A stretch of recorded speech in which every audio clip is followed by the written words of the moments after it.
স্কুলের অস্থায়ী শিক্ষকের বেতন মাসে মাত্র ৩,০০০ টাকা। আর স্কুলের শিক্ষক নিয়োগের সেই বিজ্ঞপ্তিকে ঘিরে তোলপাড় সোশ্যাল মিডিয়া।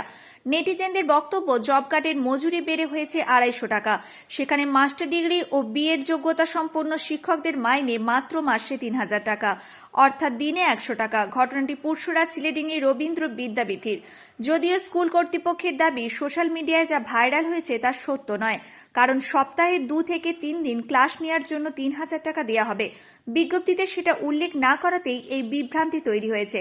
স্কুলের দায়িত্বপ্রাপ্ত টিচার ইনচার্জ জানান, বর্তমানে উৎসশ্রী পোর্টালে বহু শিক্ষক এই স্কুল ছেড়ে অন্যত্র চলে গেছেন। ফলে ২৫ জনের বদলে মাত্র ১৮ জন শিক্ষক রয়েছেন।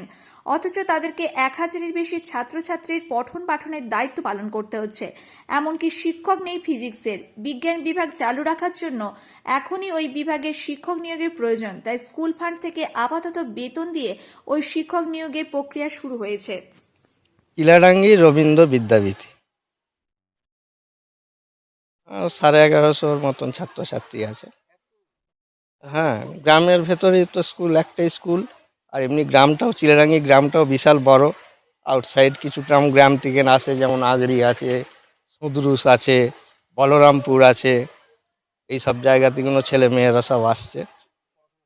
পড়াশোনা খুবই ভালো হয়, আর মাধ্যমিক এইচএসও রেজাল্ট খুবই ভালো হয়। আমাদের স্কুল থেকে অনেক ভালো ভালো ছেলে ডাক্তার হয়েছে, যেমন ১ নম্বর এখন বাচ্চাদের ডাক্তার মানস মাইতি। হ্যাঁ, ভালো ইঞ্জিনিয়ার তৈরি হয়েছে, বিদেশে রয়েছে চঞ্চল সামন্ত। হ্যাঁ, উনি আমেরিকায় রয়েছেন। আচ্ছা, ঋত্বিক আদক, হ্যাঁ, আমার ক্লাস ফ্রেন্ড, ও এখন বাইরে রয়েছে, ও আমেরিকায় রয়েছে। প্রচুর ছেলে। নিজের গর্ব হয়। হ্যাঁ, এই যে স্কুলের জন্য খুবই আমাদের গর্ব হয়। আমরা যেহেতু আবার স্কুলের পাশেই আমার বাড়ি, আরও গর্ব হয়। এখন আবার নতুন নতুন টিচার এসছে, তারা আরও নতুন নতুন জিনিস তৈরি করছে, ছেলেদিকে নতুন শিক্ষা দিচ্ছে। স্কুল স্টার্টিংয়ের সময় প্যারেড করা, এ করা, প্রার্থনা করা, নতুন নতুন, যেটা আমরা আপনার কোনো মিশন টাইপের মিশনে করে এসেছি আমরা। ঠিক আছে, এখন সেটা স্কুলের ভেতরেও চালু হচ্ছে, খুবই ভালো লাগে। আর আমার পাশেই যেহেতু রয়েছি, আরও দেখতে ভালো লাগে।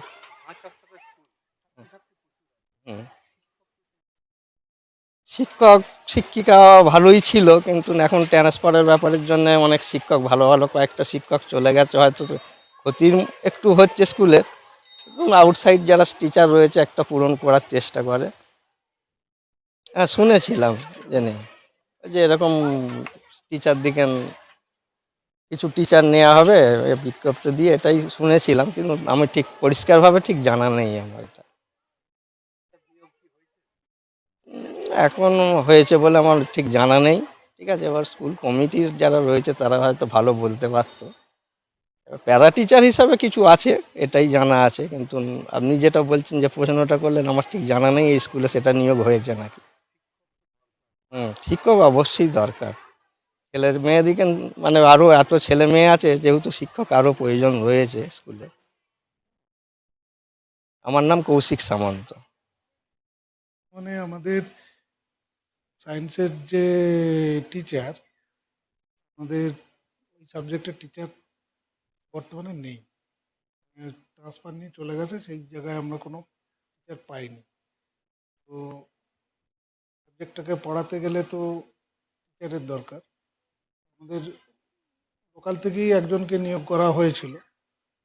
তো বর্তমানে উনি পার্মানেন্ট পোস্টে চলে গেছে। হয়তো 11 জাস্ট শেষ হয়েছে, 12 শুরু হবে,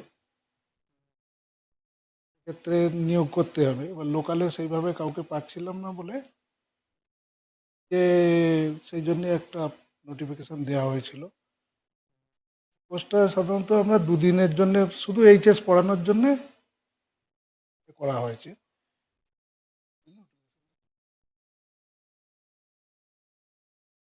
ইন্টারভিউ হয়ে গেছে, তো প্রসেসিং চলছে। তাদের মধ্যে কাউকে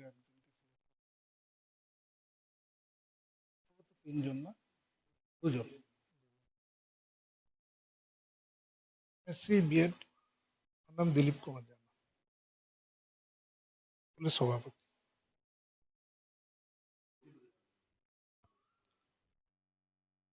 এখন আমাদের বিদ্যালয় থেকে যে নোটিফিকেশানটা করা হয়েছিল তার প্রেক্ষাপটটা আমরা বলি। 2011-12 শিক্ষাবর্ষ থেকে আমাদের বিজ্ঞান বিভাগ চালু হয়েছে, কিন্তু সেই 2011-12 শিক্ষাবর্ষ থেকে যে বিজ্ঞান বিভাগ চালু হয়েছে সেই বিজ্ঞান বিভাগে ফিজিক্স, কেমিস্ট্রি এবং ম্যাথ বিষয়ে পঠন পাঠন করছেন আমাদের নর্মাল সেকশনে নিযুক্ত শিক্ষকরাই।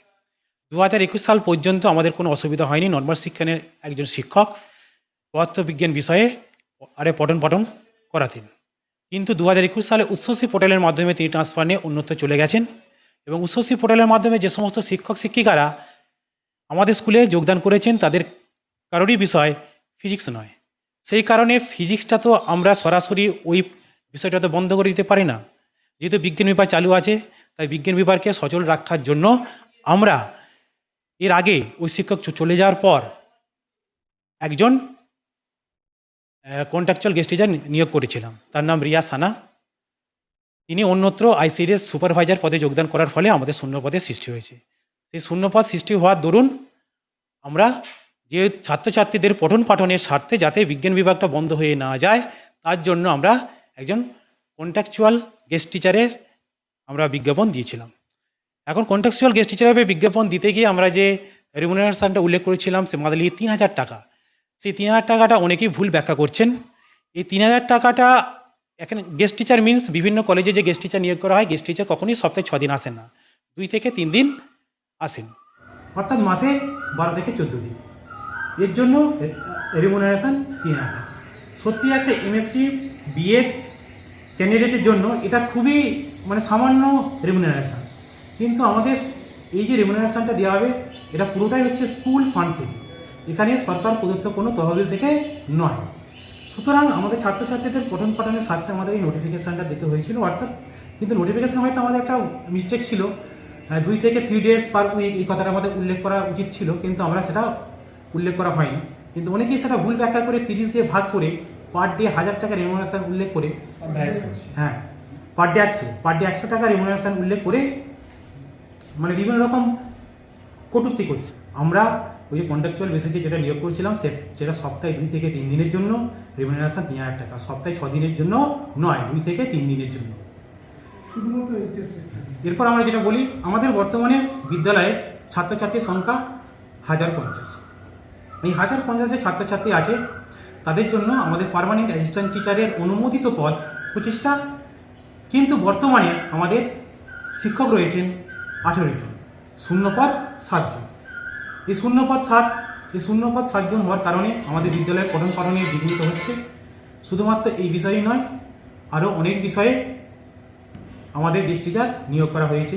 বায়োলজিক্যাল সায়েন্স, ফিজিক্যাল এডুকেশন, সংস্কৃত এরকম বিষয়ে গেস্ট টিচার নিয়োগ করা হয়েছে। এই ধরনের গেস্ট টিচার যদি নিয়োগ করা না হয় তাহলে ছাত্রছাত্রীদের পঠন পাঠন হবে না, পঠন পাঠন বন্ধ হয়ে যাবে। সেক্ষেত্রে স্কুল কর্তৃপক্ষ আর এক্ষেত্রে নিরুপায়, এটা একটা খুবই সামান্য রেমুনারেশন, সেটা আমরা বুঝতে পারছি, কিন্তু আমাদের স্কুল কর্তৃপক্ষের ক্ষেত্রে এই ব্যাপারে তো কিছু করার নেই। স্কুল কর্তৃপক্ষ কোথা থেকে দেবে? স্কুল কর্তৃপক্ষ ছাত্রছাত্রীদের কাছ থেকে যে ফি নেয়, যে স্কুল ফান্ড, সে স্কুল ফান্ড থেকেই এটা প্রদান করবে। আমার সন্দীপ প্রামাণিক, আমি 1 এপ্রিল 2024 থেকে টিচার ইনচার্জ পদে নিযুক্ত হয়েছি। নিউনুর সোফা সেন্টার, এখানে সমস্ত রকম সোফা পাইকারি ও রিটেলে বিক্রয় করা হয়। সমস্ত সোফা নিজস্ব কারখানায় তৈরি করা হয়। প্রোপাইটার হানিফ হোসেন খাঁ ও রুহুল হোসেন খাঁ, বড়ডোঙ্গল হাটতলা সিনেমা হলের সন্নিকটে, হুগলি। যোগাযোগ 7797170093 এবং 9382003105।